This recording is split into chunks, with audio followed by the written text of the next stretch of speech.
Hello everyone, thanks for tuning in. In this video we're talking Danessa Myricks. I know I mentioned in my Sephora haul and try on that I got the Blooming Romance Groundwork palette. Really interesting palette here, and she does have one that came out before this that's all like neutral tones, but the Blooming Romance has, as you can see, lots of pinky, rosy, reddish colors, and basically every shade in here has a powder and cream buddy. She has a really special cream texture. Those are the larger pans here, and it's not greasy and super wet. It's kind of firm feeling, kind of reminds me of a putty type of texture, you know, if you're familiar with the e.l.f. putty blushes, or I think I described in another video. It's as if a ColourPop Super Shock shadow had been pressed down really hard. You've got 10 different creams in a variety of tones, and then the skinny pan is your powder texture, and those also are very user-friendly. It's not a super flaky type of powder that's going to kick up a lot of fallout. And something I've also enjoyed about this so far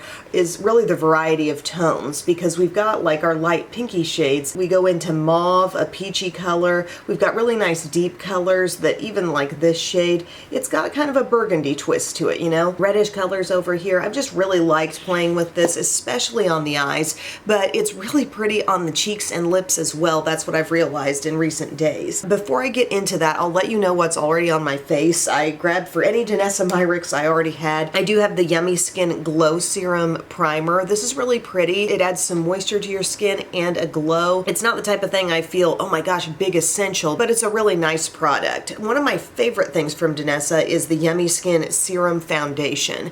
This has beautiful coverage. It definitely adds hydration to the skin. Today I blended it in with a sponge, but I still feel like I got the full coverage effect with it. And the way you use it, you just twist off the top. It's got a little squeezy tube there. And yes, I enjoyed this very much. I also have the tinted moisturizer, and I like that a lot as well. I also have one of her little blurring balm products that's in the little compact twist off pan type of thing. Not really a compact, but I like that too. So I feel like she's done some really great complexion things. I'm also wearing my Dermablend concealer. This is in 15C. I just love this concealer so much. It wears just the best all day. Looks no different from when I first put it on at the end of the day. And then I set that with Wet n Wild Photo Focus Translucent, just one of the powders in my rotation. I've got on my stick from Too Faced for bronzing. It's the Melting Bronzing and Sculpting Stick in the shade Chocolate Souffle. We did brows, we did eye primer, and now we're ready to jump into this palette. And first I'm going to use some as blush. And they really tout this as a major multitasking product, but I will say if you want to get into one of the powders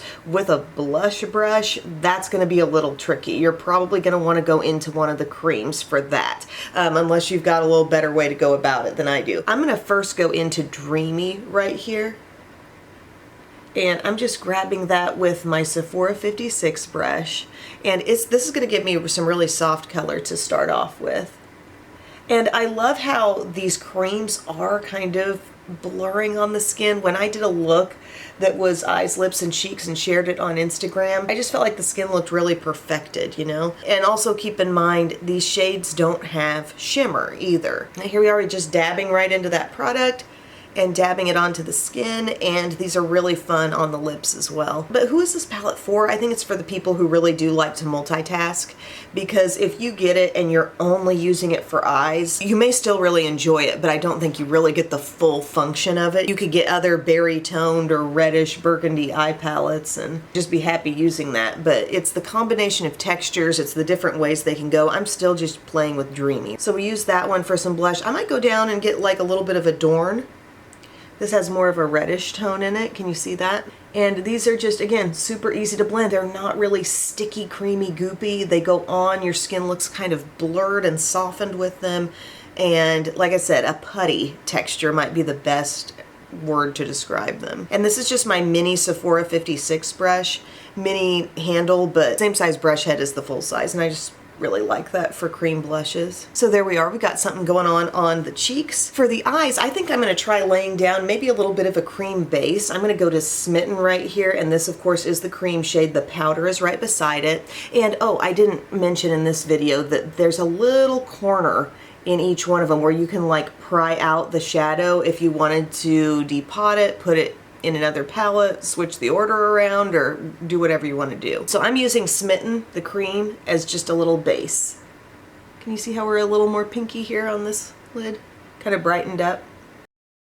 Then I'm going to take some of the powder shade of Dreamy here, right on that side. As you can see, we're not kicking up a lot of fallout with those powders. They're super manageable, and I'm really happy for that because they are side by side with creams, and there's no real like cover over the creams. There's no protection on the creams. So if these were going to be super flaky powders, we'd have an issue there. But I'm just applying that to my crease really easily. If you have this palette, I'd love to hear in the comments, like, what are your favorite ways to use it? Do you like it best on eyes? I feel like it's just so equally good on eyes, cheeks, and lips. And part of it is because the tones in this palette so lend themselves to being used in that way.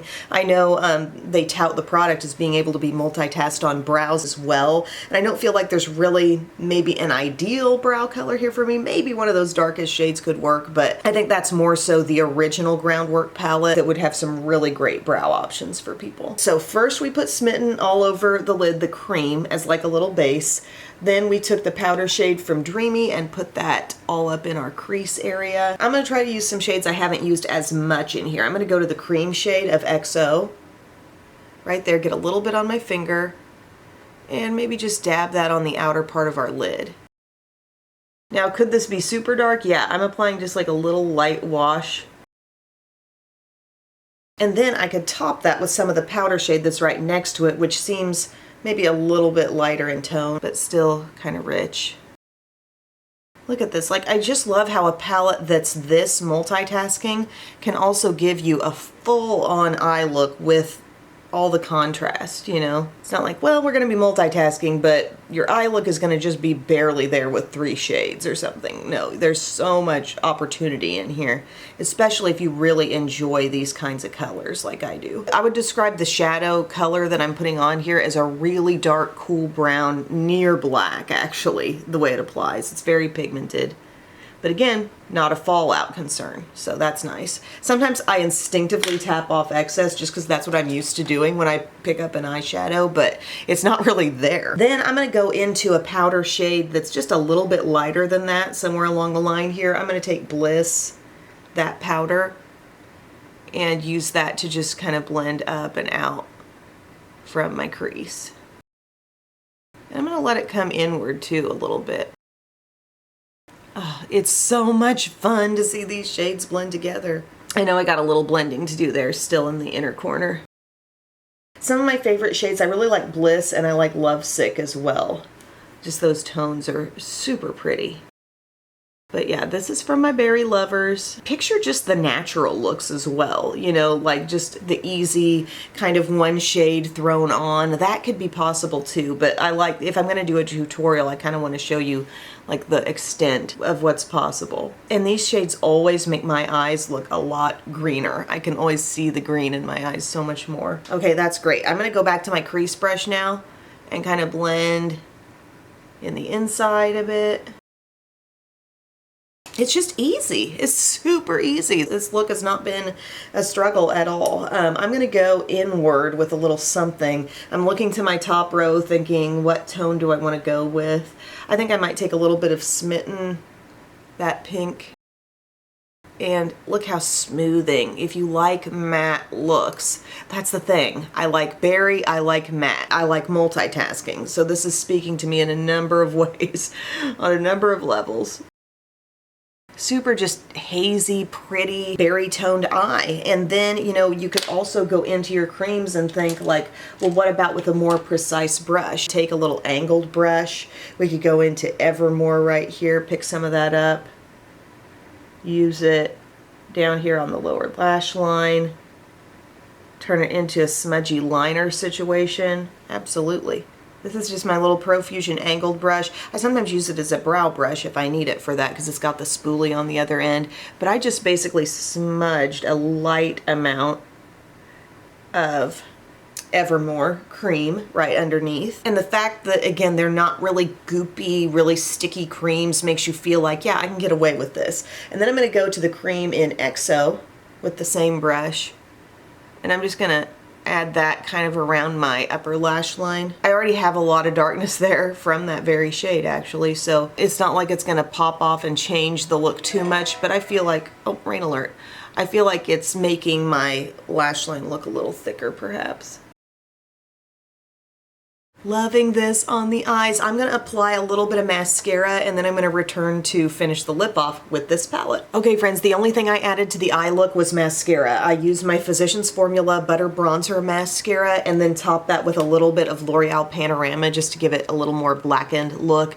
And I have just a touch of Cali Ray Hell High Water on the lower lashes. So we got this palette on the cheeks, on the eyes, and we're going to use it on the lips as well. I'm going to blot off a little bit of the balm I had on. I'm big into letting something sit on my lips for most of the makeup routine just to let them soften and get a little more hydrated. And then we're just gonna grab a cream or two and lay them down on the lips. I'm gonna use Bliss, at least first.